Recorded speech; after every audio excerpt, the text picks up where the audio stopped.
1560 में गोवा में असल में क्या शुरू हुआ जो 250 साल तक उस वनवास को यह हिंदुस्तान झेला। पैलेस ऑफ इंक्विजिशन के बंद कमरों में क्या होता था? क्या था वो आटो दाफे जहां लोगों को जिंदा जलाया जाता था? क्यों हमारी इतिहास के किताबों से इस चैप्टर को गायब कर दिया गया? नमस्ते भारत, मैं हूं कृष्णा कांत तिवारी। गोवा नाम सुनते ही आंखों के सामने क्या आता है? सुनहरी रेत, नीले समुद्र, खजूर के पेड़, चर्च की घंटियां और कार्निवल का संगीत, है ना? यही आप सुनते होंगे। हम सब वहां जाते हैं छुट्टियां मनाने, उन लहरों में अपने तनाव को बहा देने। लेकिन क्या आपने कभी उन लहरों को गौर से सुना है? जब रात गहरी होती है और पर्यटकों का शोर थम जाता है, तब अरब सागर की वो लहरें किनारे से टकराकर कुछ कहती है। अगर आप ध्यान से सुनेंगे तो आपको उन लहरों में संगीत नहीं, चीखें सुनाई देगी। आज मैं आपको उसी गोवा में ले जाऊंगा, लेकिन वो गोवा नहीं जो ब्रोशर्स में दिखता है। मैं आपको ले जाऊंगा 16वीं सदी के गोवा में, एक ऐसा गोवा जहां की जमीन के नीचे इतिहास का शायद सबसे खौफनाक, सबसे क्रूर और सबसे सुनियोजित धार्मिक नरसंहार दबा हुआ है।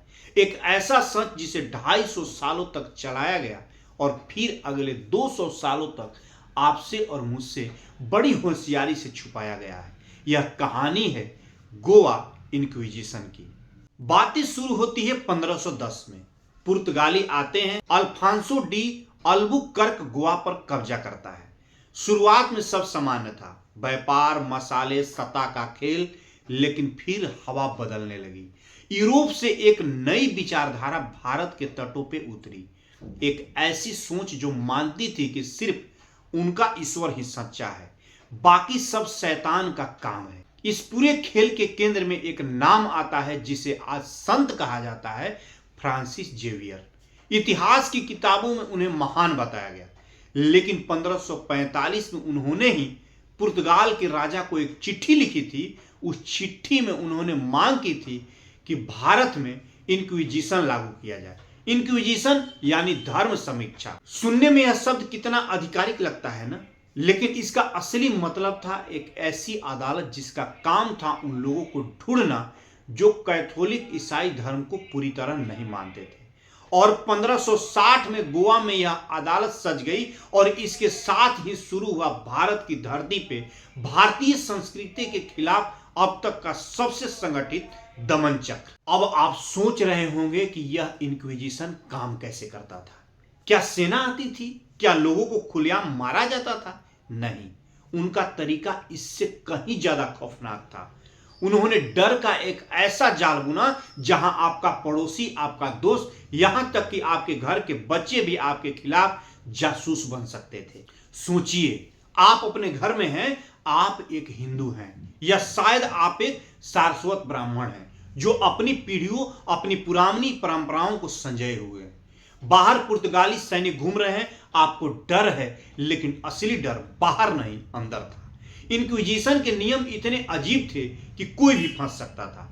अगर आपने अपने बच्चों की शादी के दिन हल्दी का इस्तेमाल किया तो यह अपराध था। अगर आपने तुलसी के पौधों को पानी दिया तो यह अपराध था। अगर आपने अपने पूर्वजों को श्राद्ध किया तो यह मौत की सजा थी। यहां तक कि अगर आपने चावल को बिना नमक के पकाया तो यह माना जाता था कि आप छुपकर हिंदू धर्म पालन कर रहे हैं। और सजा देने के लिए उन्होंने वो जगह बनाई थी जिसका नाम था द पैलेस ऑफ इंक्विजिशन। स्थानीय लोग उसे बड़ी हवेली कहते थे, एक ऐसा हवेली जहां से कोई वापस नहीं आता था। मैं आपको एक परिवार की कहानी सुनाता हूं।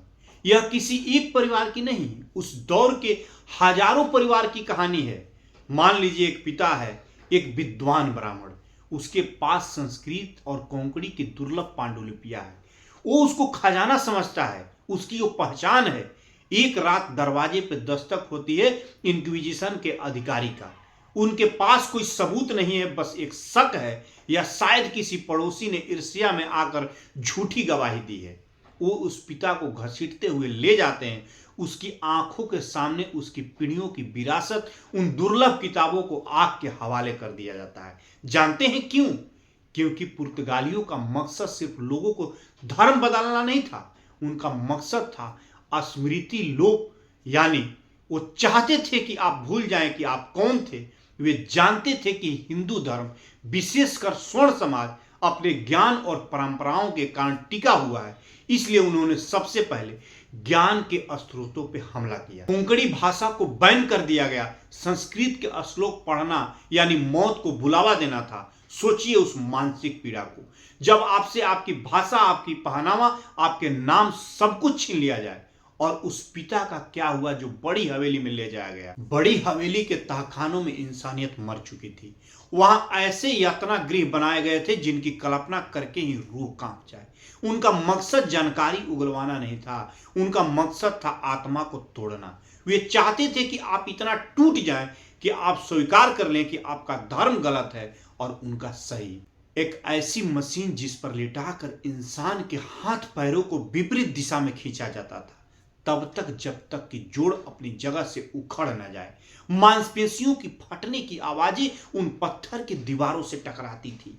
वाटर टर्चर किया जाता था कि पीड़ित के मुंह में जबरदस्ती कपड़ा ठूसकर बूंद बूंद पानी डाला जाता था। इंसान को लगता था कि वो डूब रहा है, मर रहा है, हर सेकंड मौत का एहसास।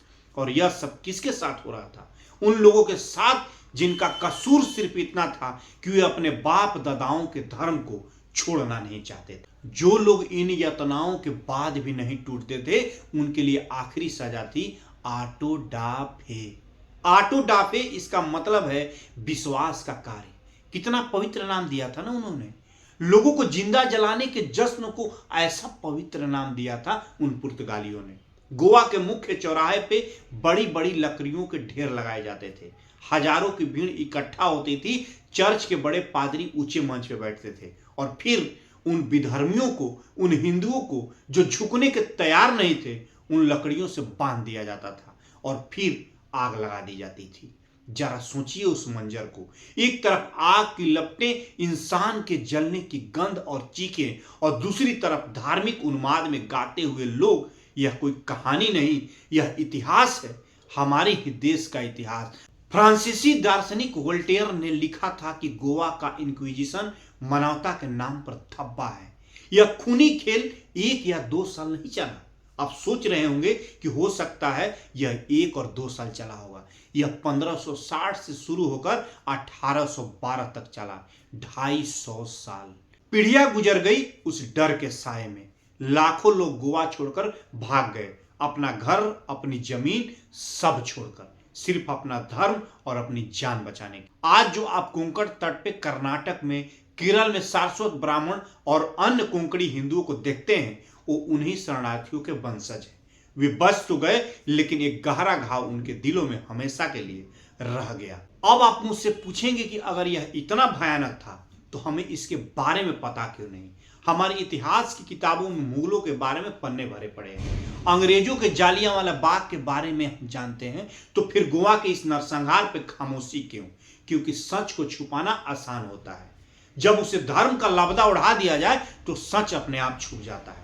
आजादी के बाद एक सेकुलर छवि बनाए रखने के लिए इस इतिहास को असुविधाजनक माना गया, इसे दबा दिया गया, इसे फुटो नोट्स में डाल दिया गया। हमें बताया गया कि यह तो बस पुर्तगालियों का एक बुरा दौर था। नहीं जी, यह एक सुनियोजित सांस्कृतिक और धार्मिक सफाया करने वाला था। और आज जब आप गोवा जाएं और वहां के पुराने चर्चों की भव्यता को देखें तो जरूर देखिएगा वो वास्तुकला के अद्भुत नमूने।